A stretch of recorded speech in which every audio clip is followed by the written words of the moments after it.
আসসালামু আলাইকুম, আশা করি আপনারা সবাই ভালো আছেন। Welcome back to my channel. আজকে আমি ব্রাউন রাইস দিয়ে পুডিং বানাবো। একটা ডিফারেন্ট টাইপের ডেজার্ট বানাচ্ছি।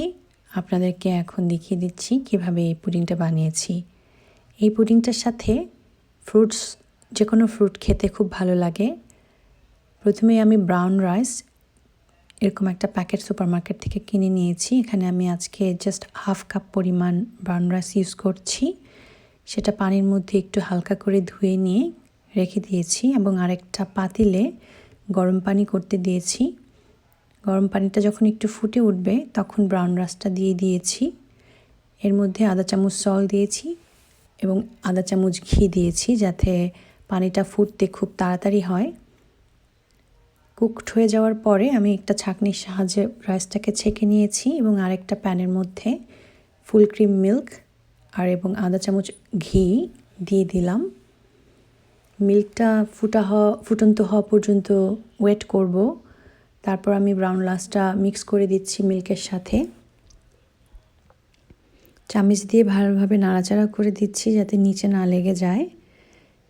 মিল্কটা যখন ফুটে যাওয়ার একটু আগে আমি 4 চামচ পরিমাণ ব্রাউন সুগার দিয়ে দিয়েছি। ভালোভাবে মিক্স করে দিয়ে মিল্কটাতে একটু উতরানো পর্যন্ত ওয়েট করব। ঠিক এভাবে উতরে গেলে ফেনা ফেনা যখন উপরে উঠে আসবে তখন আমি আরেকটু ভালোভাবে নাড়াচাড়া করে দিব। ব্রাউন রাইসটা একটু শক্ত হয়ে থাকে, যার কারণে বেশিক্ষণ ধরে একটু কুক করতে হয়। এখন আমি এর মধ্যে 1 চামচ পরিমাণ কাস্টার্ড পাউডার দিয়ে দিচ্ছি পানির সাথে মিক্স করে। কাস্টার্ড পাউডারটা দিলে এই পুডিংটা খুব ক্রিমি হয়ে যায় এবং এটার সাথে যেহেতু কর্নফ্লাওয়ার থাকে সেজন্য খেতে আরও বেশি ভালো লাগে।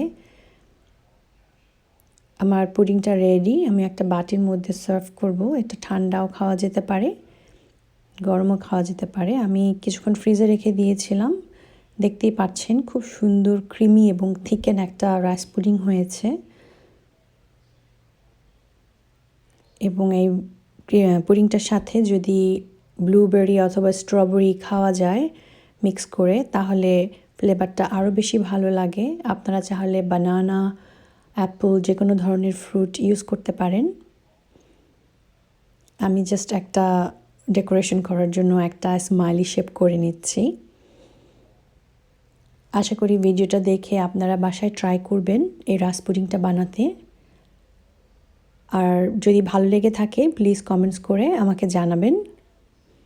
আজকের মতো আমি এখানেই বিদায় নিচ্ছি। আবার দেখা হবে নতুন আরেকটা রেসিপি নিয়ে। আপনারা সবাই ভালো থাকবেন। আল্লাহ হাফেজ।